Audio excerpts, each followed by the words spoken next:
Good evening. Sorry it took so long for me to update the site. I've been super busy. Started a new job here in Denver. I've just been busy with life and family and stuff. So I thought I would take the opportunity to do a review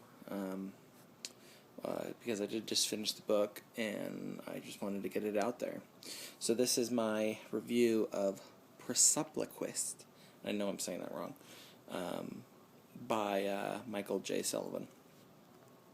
First off, let me start by saying that I know Michael. I've met him. I wouldn't say I was a friend, but I could easily say that I'm an acquaintance of him.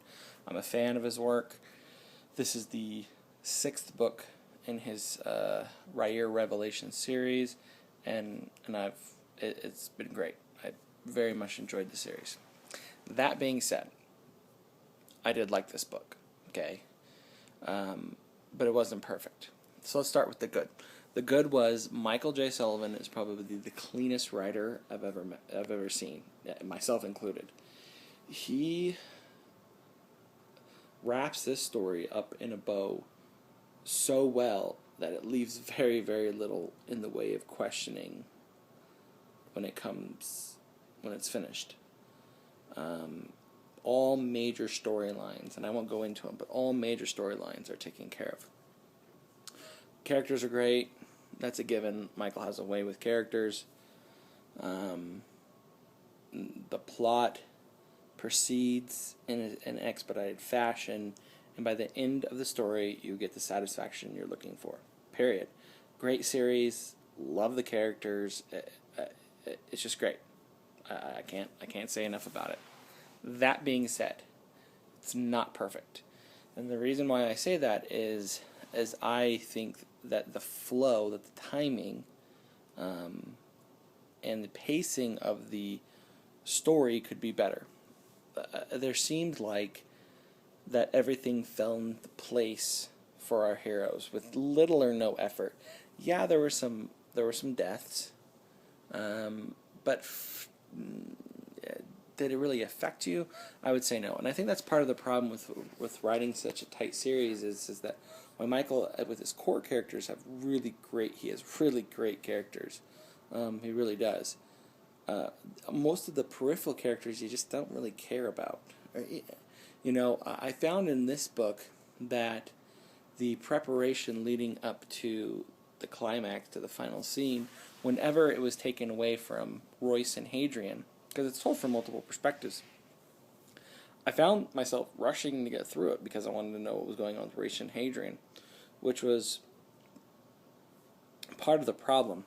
There were a few things that I felt that should have affected me more, and it didn't. And this is a spoiler alert, so if you don't want to be spoiled, turn it off right now. But a death of one particular character, and really he was the only real surprise that I had, a death of one particular character, Alric, which I thought was kind of pointless, almost. I don't know what Michael was going there. Maybe he was just trying to show the perilousness of the journey. I don't know. But I felt like his death was pointless. I wasn't really affected by it. I like Alric's character, but ultimately I was just like, oh, that was strange, and we kind of moved on.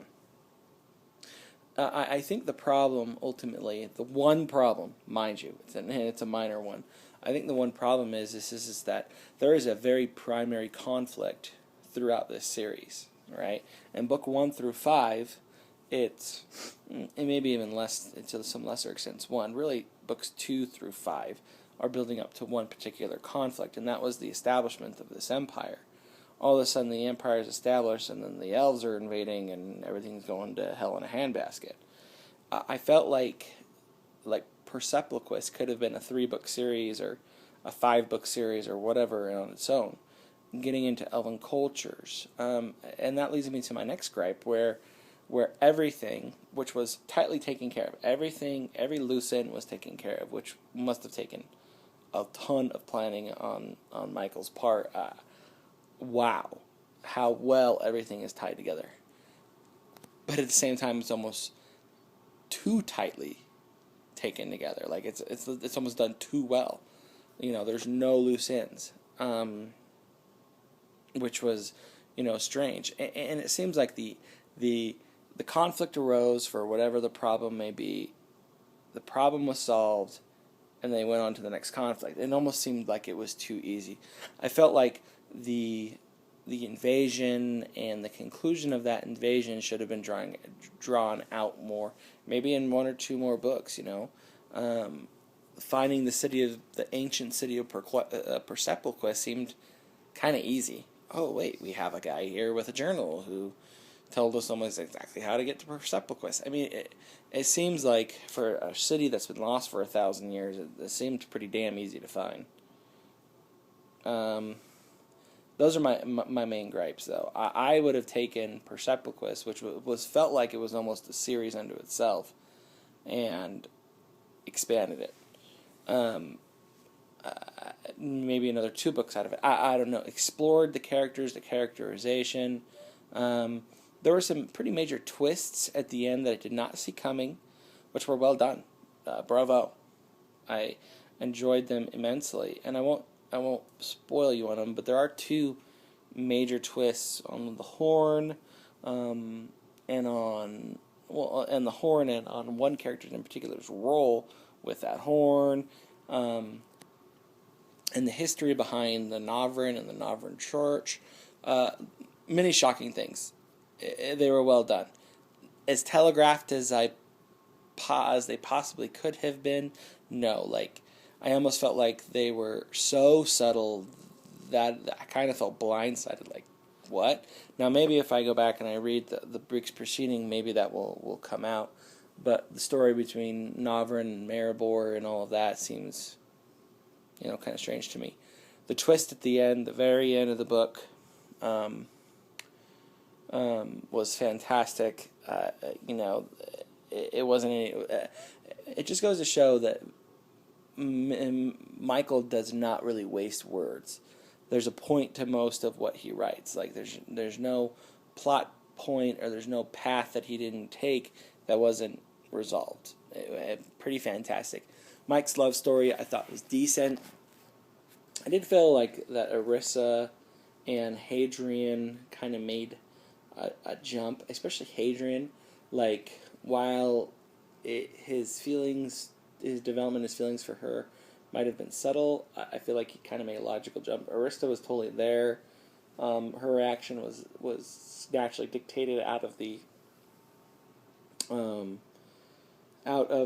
progression of the story, and her portion was well done.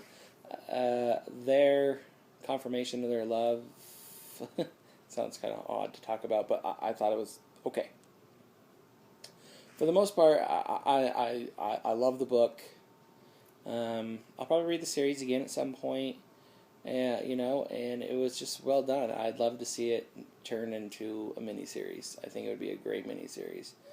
The heroes got to be heroic. They got to. It was just great. I really enjoyed it a lot. So go check it out. Go buy Michael's books. Michael's a brilliant writer. And he's a super nice guy.